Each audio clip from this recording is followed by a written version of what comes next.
नमस्कार, आप देख रहे हैं द क्रेडिबल न्यूज। मैं हूं शालिनी। ईरान युद्ध और मिडिल ईस्ट में बढ़ती प्रॉब्लम्स के बीच भारत में रसोई गैस यानी एलपीजी सिलेंडर्स को लेकर सरकार ने एक नया नियम लागू कर दिया है और एलपीजी सिलेंडर बुक करने के बीच न्यूनतम इंतजार की जो सीमा पहले 21 दिन की होती थी, अब वो 25 दिन की हो गई है। सरकार कह रही है कि ये कदम जमाखोरी को रोकने के लिए उठाया गया, लेकिन यहाँ ये सवाल उठता है कि अगर सब कुछ ठीक है, सब कुछ नॉर्मल है, तो सरकार जो है उसको जो सिलेंडर की खरीद को लेकर जो वेटिंग टाइम होता है उसे बढ़ाने की जरूरत क्यों पड़ रही है और अचानक से ये नियम क्यों बदले जा रहे हैं। सरकार कह रही है कि पेट्रोल और डीजल का देश में पर्याप्त स्टॉक है और अंतर्राष्ट्रीय बाजार में कच्चे तेल की कीमतें $100 प्रति बैरल से ऊपर जाने के बावजूद भारत में इनके दाम नहीं बढ़ाए जाएंगे। लेकिन क्या सरकार सिर्फ अभी की स्थिति से निपटने के लिए ऐसी बातें कर रही है कि पेट्रोल और डीजल का देश के अंदर पर्याप्त स्टॉक है और क्या आने वाले समय में जिस तरीके से अभी लोगों को सिलेंडर्स की लंबी लंबी लाइनों में लगना पड़ रहा है, वेटिंग टाइम को बढ़ा दिया गया है, तो क्या ऐसे पेट्रोल और डीजल को लेकर भी आने वाले समय में कई प्रॉब्लम्स देखने को मिल सकती हैं? ये अपने आप में सबसे बड़ा सवाल है। और ये भी कहा जा रहा है कि जो एलपीजी का स्टॉक है वो भी काफी ज्यादा कम है और इसका एक बड़ा हिस्सा जो है वो आयात पर निर्भर है और भारत अपनी जरूरत की 80% से ज्यादा एलपीजी पश्चिम एशिया से मंगाता है, जो इस समय युद्ध और तनाव की चपेट में है। सरकार ने एसेंशियल कमोडिटीज एक्ट के तहत आपात शक्तियों का इस्तेमाल करते हुए रिफाइनरीज को ये ऑर्डर दिया है कि वो ज्यादा से ज्यादा एलपीजी बनाएं और उसे पेट्रोकेमिकल उद्योग को देने के बजाय जो घरेलू उपभोक्ता है उनको प्रायोरिटी दे। यानी इसका सीधा जो असर है वो उद्योग और कमर्शियल सेक्टर पर पड़ेगा और कई जगहों से खबरें भी सामने आ रही है कि कमर्शियल गैस की सप्लाई रुक गई है। कई रेस्टोरेंट्स के अंदर जो है वो कमर्शियल सिलेंडर पहुंच नहीं पा रहे हैं, जिसके कारण उन्हें बंद करना पड़ रहा है। गुजरात के मोरबी में सिरेमिक यूनिट्स बंद होने लगी हैं क्योंकि प्रोपेन और एलएनजी नहीं मिल रहा है। बैंगलोर के अंदर होटल एसोसिएशंस जो है उन्होंने वार्निंग जारी कर दी है कि अगर सप्लाई नहीं सुधरी तो रेस्टोरेंट्स बंद करने पड़ सकते हैं, तो ऐसे में सरकार को कुछ करना चाहिए। यानी एक तरफ सरकार कह रही है कि घबराने की जरूरत नहीं है, लेकिन दूसरी तरफ नियमों को बदला जा रहा है और सप्लाई को लेकर काफी ज्यादा प्रेशर देखने को मिल रहा है और कई जगहों पर और कई सोशल मीडिया से ऐसी वीडियोस भी सामने आ रही है कि जहां देखा जा रहा है कि सिलेंडर के लिए लोगों को लंबी लंबी लाइनों में लगना पड़ रहा है और ब्लैक मार्केटिंग की खबरें जो है वो भी सामने आ रही है। तो ऐसे में सवाल उठता है कि क्या सरकार रियल सिचुएशन को छिपाने की कोशिश कर रही है? ऐसे तमाम चीजें अभी इस वक्त देखने को मिल रही हैं। वहीं मैं आपको बता दूं कि मिडिल ईस्ट में जो कुछ चल रहा है, इन तमाम चीजों को लेकर देश की संसद के अंदर भी काफी ज्यादा कल बवाल देखने को मिला था। राहुल गांधी का कल बयान जो है वो सामने आया था और आज फिर एक बार जो है जिस तरीके से सिलेंडर को लेकर ब्लैक मार्केटिंग की खबरें आ रही है, लोगों को लंबी लंबी लाइनों में लगना पड़ रहा है और एक नया नियम जो है वो सिलेंडर वेटिंग को लेकर सामने आया है। ऐसे में अब इस पर कई राजनीतिक बयान जो है वो भी सामने आ रहे हैं, जरा उन्हें सुनिए। देखिए, ऐसा है कि जब आपको याद है सिलेंडर की कीमत बढ़ी थी, तब हमारी यहाँ की एक सांसद थी, तब के मंत्री भी थी, वो सिलेंडर लेके जंतर मंतर पे आके बैठी थी, तब विरोधी पार्टी में थी वो, और तब ये स्लोगन दिए थे कि बस हो गई महंगाई की मार, अब तो होगा मोदी सरकार। अभी वो मोदी सरकार कहाँ है जब एक दिन में 60 रुपए का कीमत बढ़ा है? आप बोल रहे सही है, मैं महाराष्ट्र से आती हूँ, 60 रुपए कीमत बहुत होती है पॉकेट के लिए और महंगाई इतनी बढ़ रही है कि लोगों को अभी जो आप बोल रहे हैं कि सिलेंडर कमर्शियल सिलेंडर तो उन्होंने बंद कर दिए हैं। कमर्शियल सिलेंडर अगर बाजार में नहीं आएंगे तो हमारे जो स्टूडेंट्स पढ़ते हैं, जो हॉस्टल्स चलते हैं, जो होटल्स चलते हैं, वो क्या कहाँ जाएंगे लोग? बहुत सारे लोग तो घर भी नहीं है उनके वहाँ पे, वो स्टूडेंट्स बाहर हॉस्टल में खाते हैं। उनके लिए सरकार ने तजवीज करनी चाहिए। ये सरकार ने कहा है कि 3 नंबर की हमने कमेटी गठित की है ताकि ये स्मूथ सप्लाई हो एलपीजी सिलेंडर का, कमर्शियल सेक्टर हो, चाहे वो होटल्स हो, रेस्टोरेंट हो, ऐसा सरकार का दावा है। लेकिन वैसी परिस्थिति नहीं है, ग्राउंड रियलिटी इज डिफरेंट। गठन किया है ताकि होटल हो, रेस्टोरेंट हो, वहाँ पर एलपीजी की सप्लाई है वो स्मूथ बनी है। अच्छी बात है और हम उम्मीद करते हैं कि इससे ये स्मूथ बनी रहे, क्योंकि मैं रांची से आई हूँ, झारखंड से। रांची में भी लंबी लंबी कतारें एलपीजी गैस के लिए लग रही हैं। पेट्रोल पंप में भी काफ़ी लंबी लाइन लग रही है और लोग परेशान हैं बहुत, ये सोचकर कि आने वाले समय में क्या होगा। सरकार कह रही है कि 1 महीने का स्टॉक है, लेकिन 1 महीना, देखिए युद्ध कब रुकेगा इसकी कोई गारंटी नहीं है। जो स्थितियां बन रही हैं तो उस पर सरकार को अपनी नीतियों को स्पष्ट करना चाहिए, विदेश नीति, क्योंकि राष्ट्रीय सुरक्षा का मामला है और विपक्ष इसी के लिए चिंतित है।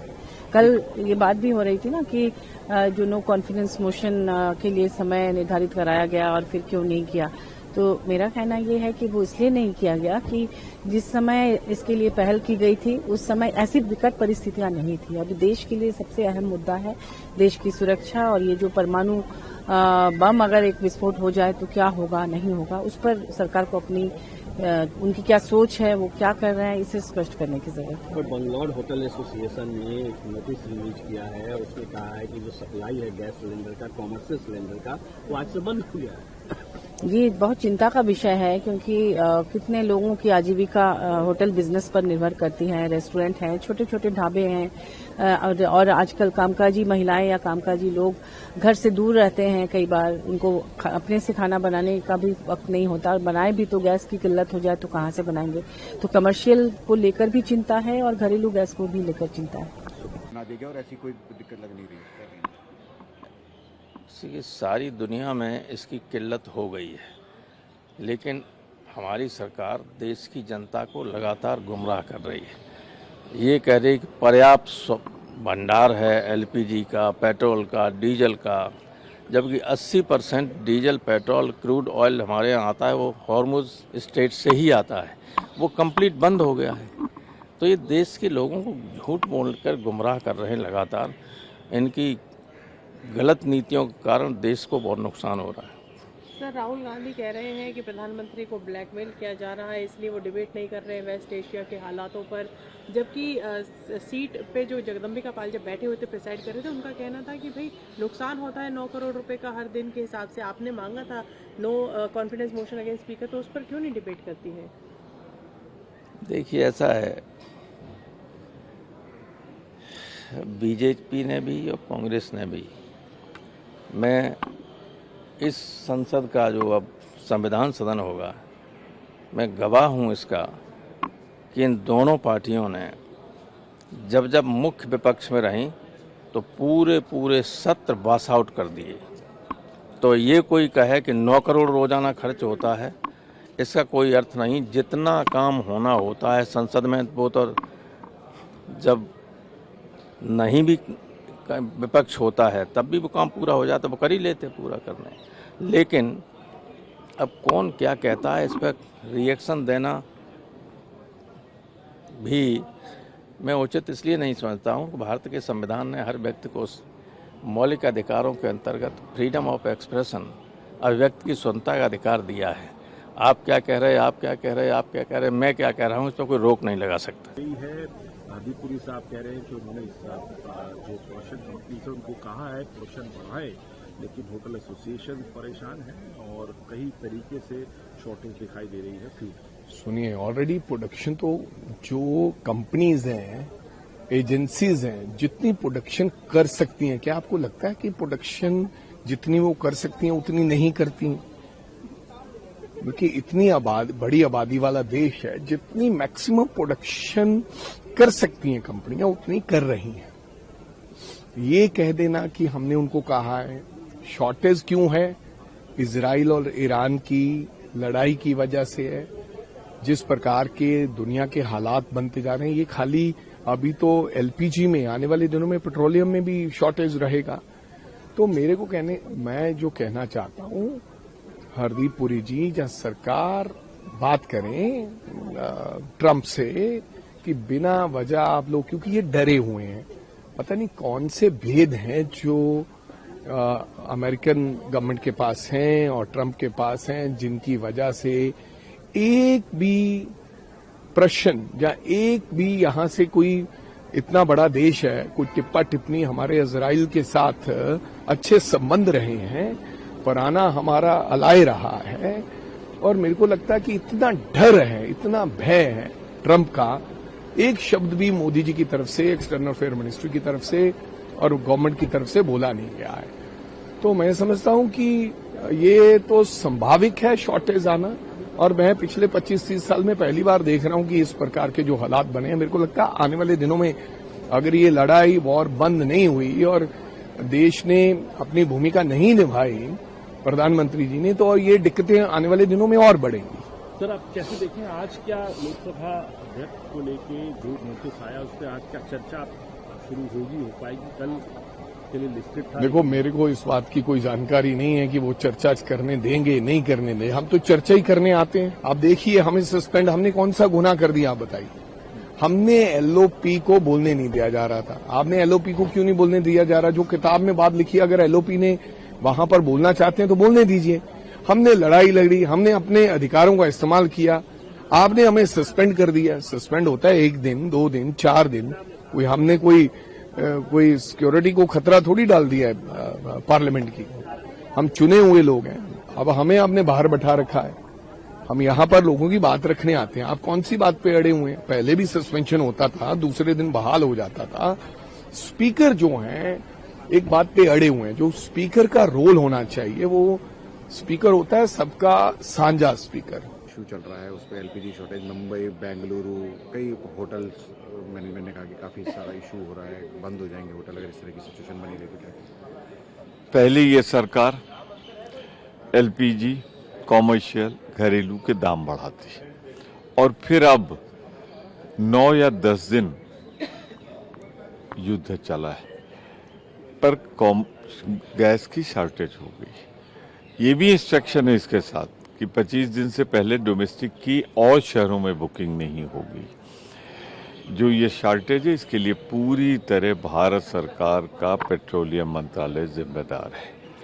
मैं सिर्फ इतना कहना चाहता हूं, मोदी जी, इस देश को सर शर्म से झुक गया है जब ट्रम्प कहता है 30 दिन और पेट्रोल खरीद लो और रशिया से मैं इजाजत देता हूं। क्या महान भारत अब ट्रम्प की दया पर निर्भर करेगा कि उसे कहां से क्या व्यापार करना है? सर, राहुल गांधी जी ने कहा कि प्रधानमंत्री मोदी पूरी तरह से कॉम्प्रोमाइज्ड हो गए हैं ट्रम्प के साथ। मैं राहुल गांधी की बात को समर्थन देते हुए बल व्यक्त करता हूं और कहना चाहता हूं, हालात राहुल गांधी के बयान का समर्थन कर रहे हैं। जो एलपीजी शॉर्टेज, जिस तरीके से ये तेल की स्थितियां बन रही हैं कि हम दया पर निर्भर हो गए हैं, मोदी जी अब वही करेंगे जो हमारे अमेरिका के उनके आका हमारे हो नहीं सकते। हमें तो याद आता है 1971 जब 7वां बेड़ा आया था और इंदिरा गांधी ने कह दिया था कि हम अपना फैसला खुद लेंगे। बांग्लादेश का निर्माण किया उन्होंने, परवाह नहीं की। और वारे मोदी, क्या है चक्कर? कहीं कुछ, बस मैं इतना ही कहना चाहता हूँ। आजकल तमाम फाइलों की चर्चा चल रही है। क्या बोलना चाहेंगे? मैं ये बोलना चाहूंगा, देखिए, वॉर हमारी नहीं है, वॉर किसी और की है। इसके वजह से ऑयल का प्राइस बढ़ गया, ये सब जानते हैं। इसके ऊपर कल वक्तव्य दिया गया, हमारे विदेश मंत्री ने वक्तव्य दिया कि हम इस वॉर में डीएस्केलेशन चाहते हैं, हम भारतीयों की सुरक्षा के लिए काम करना चाहते हैं और एनर्जी सिक्योरिटी में कोई कॉम्प्रोमाइज नहीं करेंगे। बहुत स्पष्ट उन्होंने इसके लिए वक्तव्य दिया। उस समय हमारे सभी विपक्ष के नेता, जिसमें कांग्रेस प्रमुख थे, हल्ला मचा रहे थे और प्लकार्ड लेके सुनियोजित तरीके से आए थे कि अस्त व्यस्त कर देंगे। मेरा आग्रह है कि यदि आपको इसमें बहस करनी है तो आप बीएस पे लाइए और उसके बाद हम उसको लाएंगे, बहस करी जाएगी, उसमें कोई दिक्कत नहीं है। विषय कुछ और था, विषय था नॉन कॉन्फिडेंस मोशन, सब लोग तैयारी करके आए थे उससे बहस करने के लिए, आप विषय कहीं और चले गए, पूरा दिन आपने बर्बाद कर दिया। तो राहुल जी समझ जाइए, पूरा देश देख रहा है आपकी दुर्व्यवस्था को। आप नेता प्रतिपक्ष तो हैं, लेकिन आप संभल के नहीं चलेंगे तो जितने कम आपकी सीटें आई उससे और कम होने शुरू हो जाएंगी, आपको निकाल दिया जाएगा पार्लियामेंट से। ममता बनर्जी ने बीजेपी जो एसआईआर वगैरह है उस सबको लेके बीजेपी को टारगेट करते हुए बोला कि इंडियन डेमोक्रेसी जो है इक्लिप्स हो चुकी है, एक तरह से खत्म हो चुकी है, जिस तरह से लोग एसआईआर करवा रहे हैं और मनमानी कर रहे हैं। देखिए, ममता जी डर गई हैं, उनको जो जानती हैं जिस प्रकार का बिहार में चुनाव में हमारी विजय हुई है, 200 के पार हो गई है, उसी प्रकार बंगाल में भी हम लोग आ रहे हैं और ठीक ठाक रूप से हम लोग विजय प्राप्त करेंगे। इसलिए मैं समझता हूं कि वो डर के जब ही डर जाती हैं तो पहले ईवीएम पे आक्षेप, फिर इलेक्शन कमीशन पे आक्षेप, अब एसआईआर पे आक्षेप। एसआईआर हमारी रीढ़ की हड्डी है, अगर उसके साथ हम लोग गणतंत्र को आगे चलाएंगे तो गणतंत्र का भला होगा। वो जो घुसपैठी लेके आई हैं, जिसकी वजह से वो जीती आ रही हैं, इस बार उसको सफाया हो जाएगा, वो हार जाएंगी, इसीलिए वो चिंतित है। बहरहाल आप लोग अब इस बारे में क्या कुछ कहेंगे, नीचे दे कमेंट बॉक्स में जरूर बताइएगा और ऐसे अपडेट से जुड़े रहने के लिए देखते रहिए द क्रेडिबल न्यूज। मैं हूं शालिनी, धन्यवाद।